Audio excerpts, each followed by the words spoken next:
Bonjour et bienvenue. Aujourd'hui, on part pour un voyage assez vertigineux, une sorte d'ascension sur une échelle cosmique des civilisations.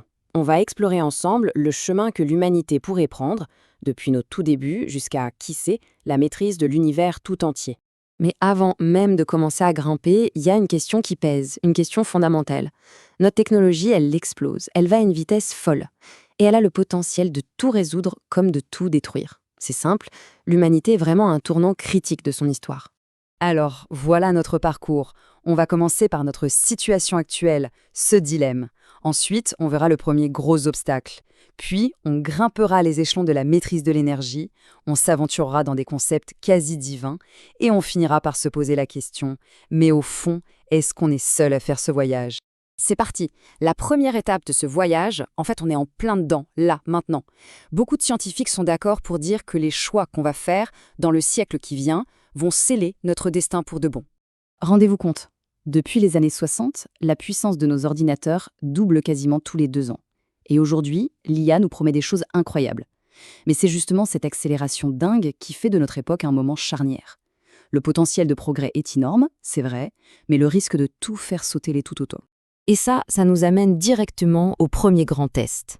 Avant de pouvoir espérer quoi que ce soit à l'échelle cosmique, une civilisation doit d'abord prouver une chose toute simple, qu'elle peut survivre à sa propre adolescence technologique. C'est là qu'un outil super intéressant entre en jeu, l'échelle de Kardashev. En 1964, un scientifique soviétique, Nikolai Kardashev, a eu une idée assez géniale. Pour lui, ce qui mesure le progrès d'une civilisation, ce n'est pas sa culture, pas sa politique, c'est l'énergie qu'elle arrive à maîtriser. Plus elle en contrôle, plus elle est avancée. Point.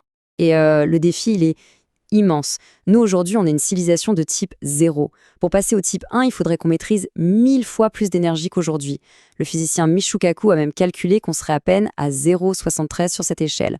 Le saut est juste colossal. Oui, mais voilà le problème. Avant même de penser à faire ce saut, il faut passer ce que l'économiste Robin Hanson a appelé le grand filtre. L'idée, c'est qu'il y a un obstacle, quelque part, qui est si difficile à franchir que quasiment aucune civilisation n'y arrive. Et ce filtre, il peut prendre plein de formes, hein. Une guerre nucléaire, une pandémie qui dérape, une IA qui devient hors de contrôle, ou même le changement climatique. Le grand filtre, c'est peut-être l'épreuve finale, et c'est peut-être pour ça que l'univers a l'air si silencieux. Pour grimper, il faut d'abord réussir cet examen. Mais soyons optimistes. Imaginons qu'on y arrive.